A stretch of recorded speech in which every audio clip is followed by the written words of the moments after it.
Parts of speech. The parts of speech are the classes into which all the words of the English language are categorized. Some of the parts of speech in the English language are nouns, pronouns, verbs, adjectives, adverbs, and prepositions. Let us now understand each of the parts of speech in a bit more detail. First, nouns.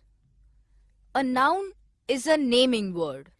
It is the name of a person, animal, thing, idea, or process. For example, Oliver, woman, peacock, pencil, leaf, sadness, filtration. Second, pronouns. A pronoun is a word that is used in place of a noun. For example, me, us, he, her, they, ourselves, someone, everyone, anything. Third, verbs. A verb is a word that shows an action, a state, or possession.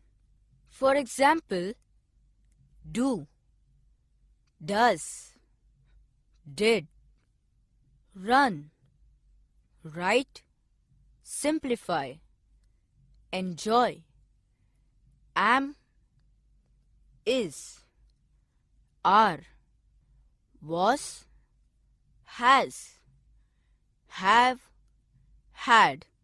Fourth, adjectives. An adjective is a word that describes the noun. For example, easy, wise, simple, active, wealthy, peaceful, spacious, fearless. Fifth, adverbs.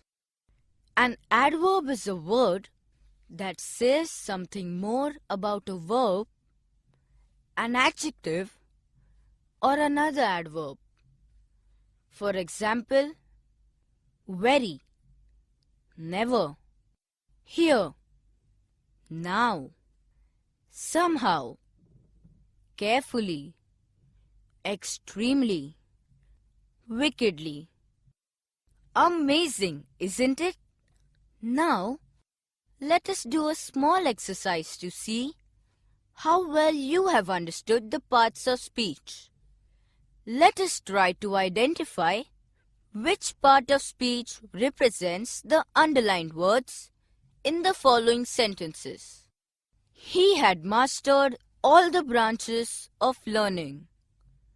First, mastered. Second, branches. Mastered is a verb and branches is a noun. I always want to rest. First, I. Second, always. I is a pronoun and always is an adverb. Let us solve another one. He sent Perseus on a dangerous enterprise. First, sent. Second, dangerous. Sent is a verb and dangerous is an adjective. Let's see how we can change or use the parts of speech in the following sentences as given in the brackets. Bhima suffered his humiliation in silence. Let us use the adverb. Bhima suffered his humiliation silently. I had no intention of killing them. Let us use the verb. I did not intend to kill them. She will have to be punished. Let us use the noun. She will have to be given punishment.